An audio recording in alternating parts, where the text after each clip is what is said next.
I'm the owner of the first MC Square 60. The story of the catamaran started around 2 years ago.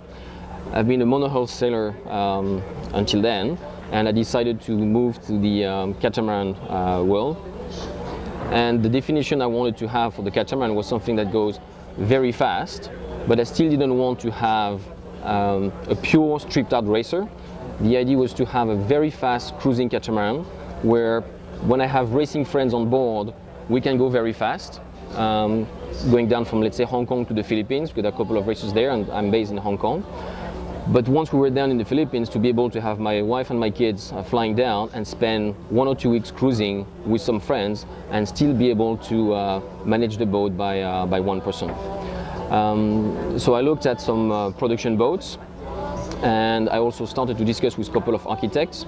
I got some preliminary designs from 5 architects, and I picked up Renaud Bagnols, who's a French architect who has been involved in multi-hull racing for around 10 years. And who designed the boat, which based on my brief was pretty much 95–98% what I wanted in terms of requirements for the boats. So the project has evolved since then. I decided to pick up McConaughey as the boat builder, because since I wanted a fast catamaran, it had to be very light. And McConaughey has an experience on boats very well known in Australia, such as Alfa Romeo, Wild Oats, ICAP Leopard, all the 100 feet monohulls. And the idea was to build the catamaran the same way those boats are built, using racing boats building techniques. So the boat is we're going to start building the boat in 1 month.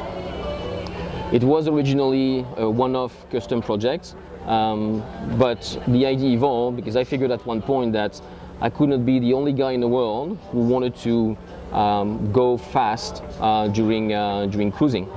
So we're now in the partnership with McConaughey, and we're now promoting the boats. And we came here in the Sanctuary Cove, and we have had a very good response from the Australian sailing community, because there is a strong, I'm French as you can tell from my accent, so there's a very strong culture in the French market with multi-hull, but there's also a very strong multi-hull culture in Australia, and it was confirmed with the feedback we've had about the boats. So the boat is a 60 feet boat, but people should not be worried about how long it is. It is in fact 60 feet because we added some water lengths just to have more speed. But in terms of how to handle the boat, it's more like a 48–50 feet in hulls of 60 to have more speed and more safety at sea. What is very important to note is the boat is going to be around 9 ton light displacement, which for a 60 feet boat is extremely light. It is a powerful boat, but still designed to be handled by just one person. So we have a square top main, which is 118 square meters. We have a self-tacking Solent, which is 56 square meters. We have Ginnaker, Code Zero, but everything is reasonable enough to be handled by a knowledgeable sailor. The design brief was that the boat should be handled by the owner without the necessity of having a crew or a skipper all the time.